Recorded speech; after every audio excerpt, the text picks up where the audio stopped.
Welcome back, casual gardeners. It's already well into June. I think this is the 6th of June. So, isn't it too late to plant corn? It's definitely too late for knee-high by the 4th of July, which I understand is something a lot of farmers like to say. But I'm not a farmer. I'm a gardener. And I'm not growing field corn. I'm growing something quite different. I think there are some varieties of sweet corn that is definitely too late for me to plant them in my growing zone, USDA Zone 6, because sweet corn can take between 60 and 90 days depending on the variety. And I think 90 days is getting a little bit iffy. That takes us into September, and September starts to cool off quite a bit and corn doesn't like that. So ideally I'd like to have something I can harvest by August. So this is baby corn. And it has 65 days to maturity. If I plant this now, or even a couple of weeks from now, I should have it by the end of August, and we're all good. The nice thing about baby corn is that we are picking it before the ears are mature. It is, in fact, baby corn. I'm excited to see how many I can plant, because I'm not 100% sure that I can fill all this bed space that I've cleared for baby corn. So that's another thing we're going to be talking about today. Look at all this. So we're going to start with the story of how this happened and what I did and why I did it. If you don't want to hear that, then you can go ahead and skip to the next part, which is all about corn. Let's change camera angles just so you can have an idea of the geography of this extension of my garden. This is really story time. About the beginning of last year, I decided I was going to start a business, and that business was going to be a native plant nursery. I thought, this is a great idea. There are a lot of nurseries in Logan, Utah, but there aren't any nurseries that sell native plants, or at least there weren't any that specialized in native plants. So I went to my Master Gardener's course, and I think it was the first or second class, I ran into somebody who was already starting a native plant nursery for Logan, Utah. But I'd already tarped this, I'd already put ground cover, like weed barrier, over this area. This was intended originally to be where I was going to start my native plants in pots, because they don't need a greenhouse, they're native. The conditions here are, by definition, just right for them. I just needed an area that was relatively flat and not covered with grass. And so I killed my lawn here. It turned out that was for nothing. There was already going to be a native plant nursery. So I thought, what if I just expanded my garden? Originally I was going to have 2 4-foot beds with a wheelbarrow pathway down the center, because I figured accessibility would be nice, and 4-foot width is about the maximum you want for a bed. But then I realized I already have pretty good access all around these 2 beds without a wheelbarrow path down the center. And if I did 1-foot wide footpaths down the center, I have space for a flower strip for my pollinators. So I decided to do that instead. So that is why this is here.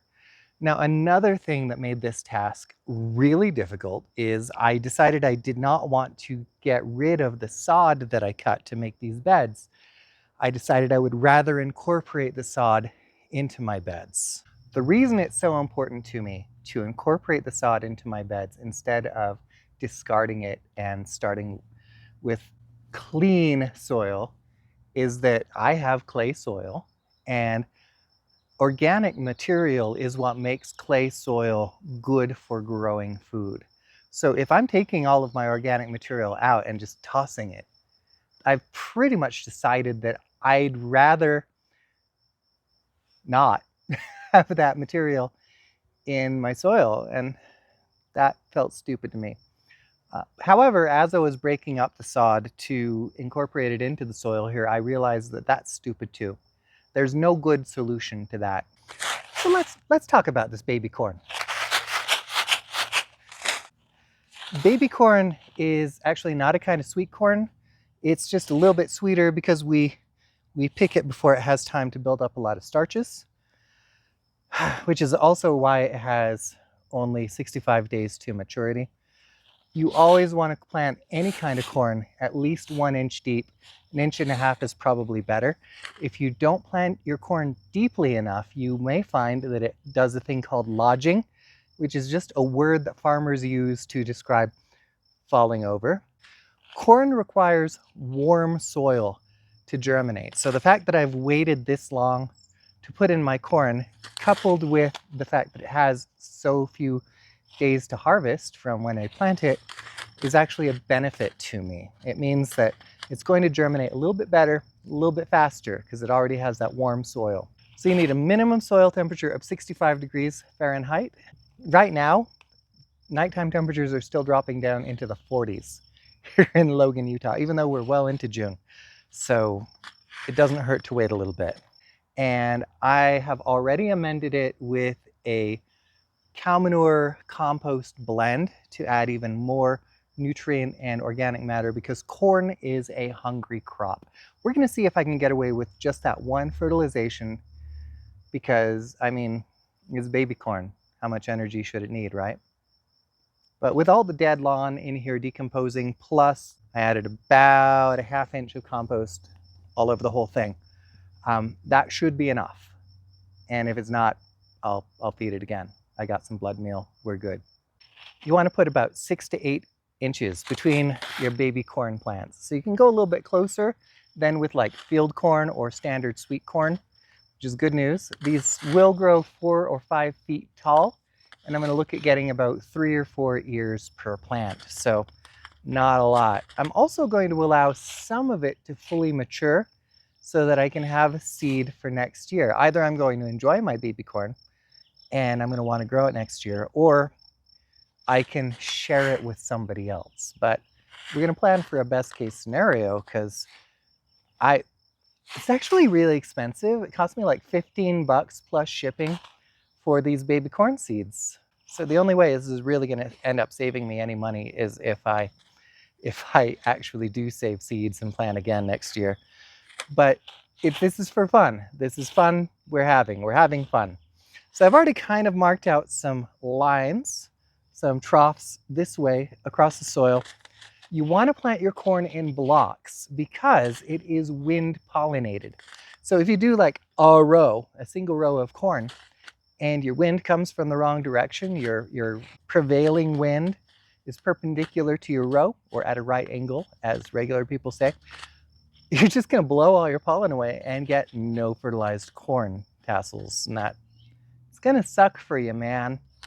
So instead, plant in blocks, especially if you're planting in a bed instead of rows. So you want to go like 2 or 3 rows wide at least. More rows is better. Planting in a raised bed or a small bed situation like this, I want my grid, my smallest grid dimension, to be 4. And that will just ensure that everybody gets to get pollinated. And I don't have to waste my time doing what you got to do with the paper bags and collecting the pollen and pouring it onto the tassels manually. I don't want to do that. I have a strong opinion about that.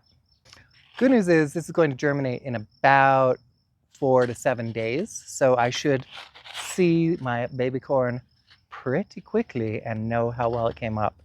This says that I should plant 3 or 4 seeds per hill. I've never grown anything in a hill, and I don't think I want to put more than 2 seeds in a hole.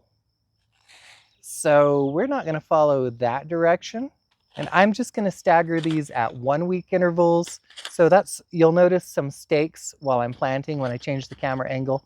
So these stakes are just there as a reference for me. I've divided the bed into thirds. So if I can fill the whole bed, then each third of the bed is going to be spaced a week apart, because if I go more than a week apart, I'm going to be, again, harvesting into September, and September gets a little chilly for corn.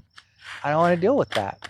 Now, the reason I want to use this corn all up this year is because corn is only viable for about a year. So this is not a seed you save. except for at the end of each season. This is the seed you want to use up. Aw, they're pretty cute.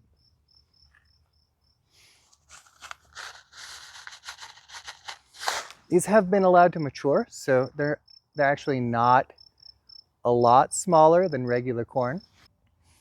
I'm just going to do 4 holes per row.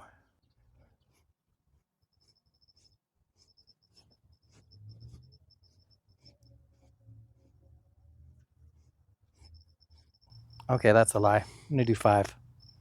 I'm just dropping 2 in each hole, not 4, because I've got to cover a lot of ground. So it looks like I am going to have enough corn to fill this whole bed, which I'm pretty excited about because I'm kind of a corn fan. Corn is fun to grow. Oh no, I spilled it. I apologize for spilling my seed on camera. I hope it does not influence my ability to monetize this video. So now I'm just going to cover over my little grooves I made here.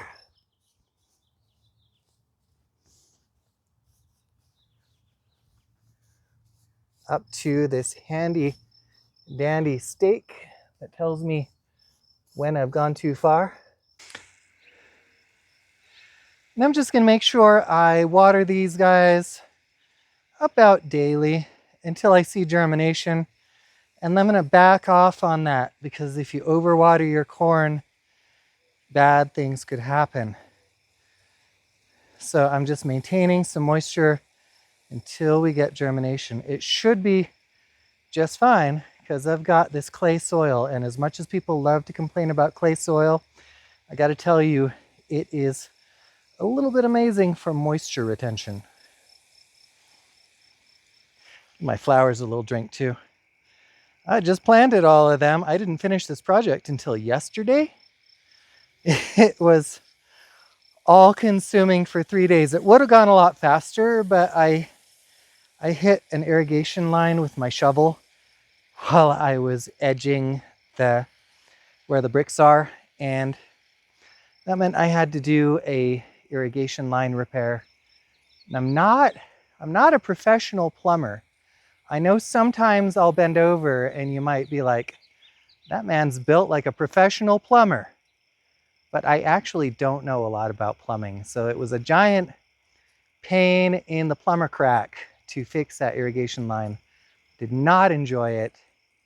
I hope I don't have to do it again, ever. All right, so that's my first week of corn seed planted. Just in case you can't be bothered to find my video where I actually harvest this baby corn, I'm going to be picking it about 5 days after it tassels, because that's when you pick your baby corn for best results. And as you may know from stir fry mixes, you just eat the whole thing. You pull the husk off, and that whole thing, including the cob, is edible. So that's actually something I like about baby corn, because I'm a little bit lazy. I just want to shove that vegetable in my mouth. Manja, manja, manja. Now don't forget to like this video and subscribe to my channel if you liked this video, because I mean, come on, that's how it works. You liked it, you like it, right? See if you have any questions about baby corn, because I know this is not a traditional garden crop. Make sure you go ahead and ask in the comments and I'll try to answer them for you. It wasn't easy finding baby corn for sale. Lots of people sell full-size sweet corn or full-size dent corn, but baby corn, which is apparently not a sweet corn, it's a lot harder to find. And there is a specific cultivar of corn that gives you a few more ears per stalk at the expense of size, because we're not raising it to maturity, so they don't have to get as big. Well, that's everything done and dusted for this week. Thank you so much for joining me here in my garden today. I hope you have a wonderful time in your own.